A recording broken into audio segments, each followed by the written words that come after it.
Guru saya itu bilang ketika malam 27 Ramadan ya, tiba-tiba saya ditelepon jam 2 pagi, mas, jam 2 malam itu telepon. Beliau itu bilang sedih. Kenapa? Karena banyak orang itu bahkan di malam-malam Lailatul Qadar ini doa-doanya doa-doa egois. Oke. Apa yang buat saya? Ya Allah, saya pingin ini, saya pingin itu. Padahal kalau kamu sibuk mensyukuri yang sudah ada saja, nanti kamu gak usah minta yang belum ada, ditambahi sama Allah. Oke.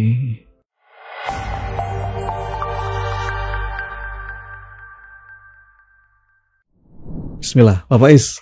Ya. Kita ngebahas bulan Ramadan nih, Pak. Ini kesempatan kita untuk memperbaiki diri. Ada pesan-pesan apa, Pak Faiz nih? Selain mungkin jelas ya, ini Ramadan kan jadi momentum kita berlomba-lomba dalam ibadah. Apalagi Pak yang perlu diperhatikan supaya kita ya jadi hamba yang semakin baik di bulan Ramadan ini, Pak Faiz. Ya, to make this Ramadan the best ever ya. Ah. Iya, yang paling umum dari Ustadz kan bilang, mumpung Ramadan, ayo dibanyakin ibadah gitu ya. Ya, saya senang dengan itu, tapi ada yang kurang. Ada yang kurang, Pak? Ada yang kurang. Kenapa? Banyak orang itu memperbanyak kuantitasnya. Oke. Kalau itu bukan hal yang baru ya, jadi banyak-banyakan ibadah. Tapi seringkali kualitasnya kurang. Kualitas itu ketulusan ya. Oke. Ketulusan. Bagaimana kita melakukan ini tujuannya apa? Kadang-kadang orang, wah ini mumpung Ramadan dilipat gandakan pahalanya. Jadi masih mikiri pahalanya apa. Nah kalau pahala itu kan masih egois, masih apa untuk saya kan gitu. Nah itu mbok dibikin lebih lebih dulu. Saya nggak ngomong salah ya. Iya. Orang nyari pahala itu nggak salah juga. Ya. Orang menghindari neraka itu bagus. Tapi ya mbok dinaikkan kualitasnya, nggak cuma sekedar supaya saya dapat pahala yang banyak. Mbok dibikin lebih tulus, jangan modus. Kan gitu mas. Nah lebih tulus itu apa ukurannya? Ya simpel aja. Apakah kita melakukan itu dengan cinta? Oke. Karena cinta. Untuk cinta gitu ya. Kalau enggak ya mungkin sekedar kualitasnya aja banyak. Iya. Tapi kemudian kuantitasnya ya. Kualitasnya kurang. Guru saya itu bilang ketika malam 27 Ramadan ya. Tiba-tiba saya ditelepon jam 2 pagi, mas, jam 2 malam itu telepon. Beliau itu bilang sedih. Kenapa? Karena banyak orang itu bahkan di malam-malam Lailatul Qadar ini doa-doanya doa-doa egois. Oke. Apa yang buat saya? Ya Allah, saya pingin ini, saya pingin itu. Terus beliau ngingetin saya, yang doa kayak gitu itu Faiz, malaikat mau bawa doamu itu males. Loh iya, nyantol di langit, dibuang semua malaikatnya. Kenapa? Doa-doanya egois. Kalau kata beliau, udah paling nggak buat kamu, sudah berhenti berdoa untuk dirimu, doakan orang lain. Dimana kalau kamu sibuk mendoakan orang lain, kamu nggak usah takut sama urusanmu, pasti dibereskan sama Allah nanti. Oke, menarik deh Pak. Ya toh. Jadi beliau bilang itu satu. Yang kedua, kebanyakan doa-doa komplain. Ya Allah, saya kurang ini. Ya Allah, saya pingin itu. Seakan-akan Tuhan nggak pernah ngasih dia. Iya. Padahal kalau kamu sibuk mensyukuri yang sudah ada saja, nanti kamu nggak usah minta yang belum ada, ditambahi sama Allah. Oke. Jadi beliau berpesan dua itu.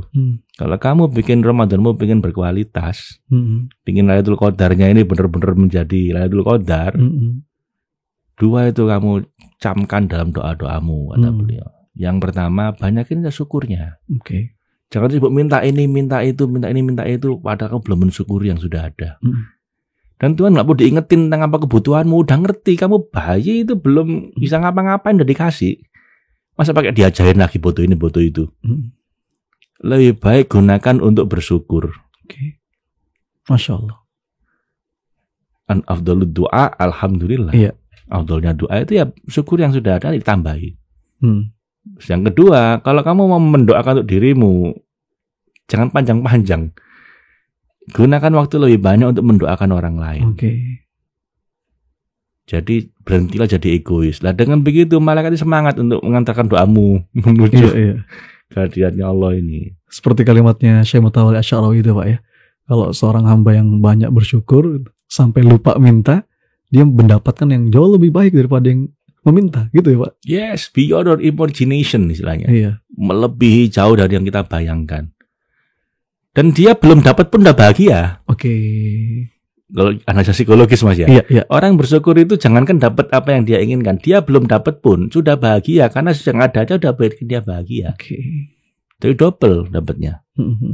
Jadi menurut saya kalau ingin Ramadan ini lebih berkualitas, ya hanya berlomba-lomba banyakin ibadah, tapi harus berangkat dari hati yang bersyukur, bukan dari hati yang serba kekurangan. Ini ngomong Ramadan, saya merasa kurang ini, kurang itu, akhirnya berkebut doanya. Itu kan dari scarcity mentality. Iya. Lah itu malah nggak dapat nanti. Kalaupun dapat, kadang-kadang nggak disyukuri juga, akhirnya nggak bikin dia bahagia. Iya. Lah mending Anda doa dari hati yang abundance heart. Dari hati yang berkelimpahan bahwa yang Engkau kasih ini ya Allah udah lebih dari cukup. Saya belum ngasih pun Kau udah ngasih. Bahkan yang nggak pernah saya bahkan udah dikasih juga. Jadi saya mau berdoa apa lagi ya Allah? Jadi saya ini alhamdulillah. Saya bersyukur ya Allah dengan ini. Nah nanti dari syukur ini Mas nanti akan menuju cinta. Lah kalau sudah begitu kita nggak berdoa lagi. Kita hanya ingin dekat. Ya itu kebahagiaannya orang mencintai itu nggak pengen apa-apa, cuma pengen dekat. Nah, kalau udah kayak begitu, mau dikit mau banyak ibadahnya terserah. Kalau udah kayak gitu tidurnya pun dihitung ibadah sama Allah nanti. Iya, Mas. Ada orang itu tidurnya dihitung ibadah, sementara ibadah dihitung maksiat sama Allah. Karena? Nah itu, kan banyak orang nggak tahu ini. Ini ada orang ke masjid mau ibadah topiknya, tapi di masjid maksiat. Gimana tuh Pak? Ya misalnya ceramahnya ngata-ngatain orang. Ya toh. Nanti ngerebut haknya orang. Ini di masjid tapi nanti pulang bawa sendal ganti sendal yang lain. Atau mungkin dia ngapain sih? Nah, ada orang berangkat ke masjid tapi maksiat. Jangan kan masjid haram itu loh Mas, ada di sana masih maksiat Mas. Iya. Itu yang kadang-kadang apa? Hajar Aswad. Nyium Hajar Aswad ya. Itu kan nipu orang, scam gitu ya. Kan itu gimana bahkan di tempat yang sangat suci. Iya, atau di bulan suci masih begitu. Nah, kita harus menjauh lah dari yang gitu-gitu, Mas. Satu, banyakin bersyukur. Supaya kita nggak dari mental scarcity, doa kita itu dari abundance mentality. Yang kedua, sibuklah untuk mendoakan orang lain. Untuk nolong orang lain. Jangan tentang diri kita terus. Lah itu menurut saya baru nanti itu Ramadannya bisa Ramadan sepenuh cinta. Dan mudah-mudahan selesai Ramadan kita jadi orang yang berbeda nanti. Amin. Masya Allah. Berhenti jadi orang egois dan perbanyak syukur. Itu 2 poin yang mudah-mudahan dalam sih Pak ini dan bisa kita latih. Terima kasih Pak Faiz.